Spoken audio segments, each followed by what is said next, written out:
আজকে রান্না করব ইলিশ মাছের মাথা দিয়ে কুমড়ো আলু দিয়ে তরকারি ঘন। আর ইলিশ মাছের মাথাটাকে আমি ছোট্ট ছোট্ট টুকরো করে কেটে নেব। এখানটায় কড়ার মধ্যে তেল দিয়ে দিয়েছি। এবার মাথাগুলোকে টুকরো করা মাথাগুলোকে আমি নুন হলুদ মাখিয়ে নিয়েছি। এবার একটা মাথাগুলো দিয়ে দেবো। মাছের মাথাগুলো ভাজা হয়ে গেছে, দিয়ে দেবো দুটো শুকনো লঙ্কা, দেবো একটু পাঁচ ফোড়ন, দেবো সামান্য একটু হিং, আর দেবো মাছের তেলটা ছিল, দিয়ে দেবো মাছের তেল।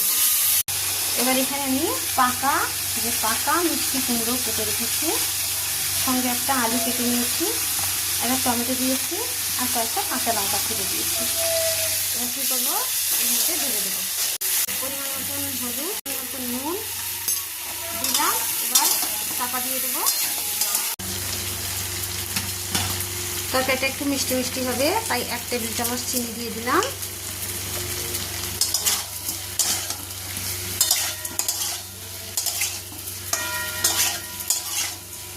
প্রায় হাফ সেদ্ধ হয়ে গেছে সব।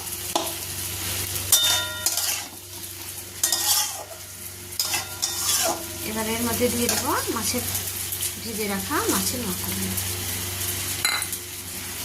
দিয়ে আবার চাপা দিয়ে দেবো।